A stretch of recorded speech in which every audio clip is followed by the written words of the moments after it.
Le steak parfait. Je m'appelle Luigi Carola et aujourd'hui je vais vous montrer comment le réussir. Il faut commencer par choisir la pièce de viande. T-bone steak, entrecôte, rump steak coupé dans la loyau. Le choix est vaste. Le morceau le plus tendre et le plus prisé est le steak pris dans le filet. Pour un résultat optimal, la viande doit être bien mûre. On sait qu'elle l'est lorsqu'elle est un peu plus sombre et que sa texture est fine. Pour que le filet se tienne, maintenez-le en place avec de la ficelle.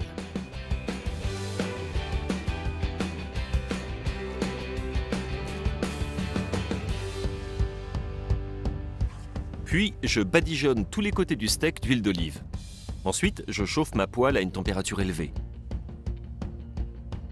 Je sais qu'elle est assez chaude si un bruit de friture se fait entendre quand je pose un coin du steak sur la poêle.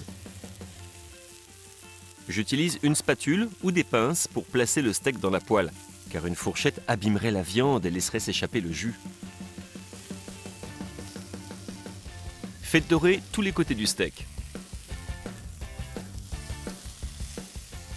Puis baissez le feu et laissez cuire pendant quelques minutes supplémentaires. Vous pouvez faire le test des doigts pour vérifier la cuisson du steak. Il a la texture de la chair à la base de la paume, c'est qu'il est bien cuit. S'il a plutôt la texture de la chair à la base du pouce, c'est qu'il est à point. Et s'il a la même texture que la chair entre le pouce et l'index, c'est qu'il est saignant. Ce steak sera parfait cuit à point.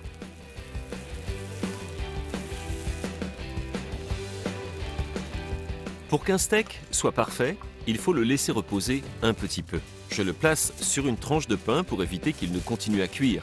Ensuite, je l'enveloppe dans du papier aluminium et je le place dans un four chauffé à 65 degrés centigrades pendant quelques minutes.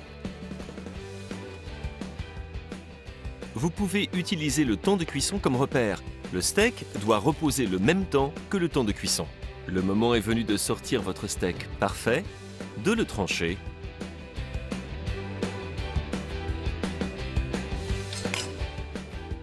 et de l'assaisonner. Et voilà, un steak parfait. Bonne cuisine et buon appetito!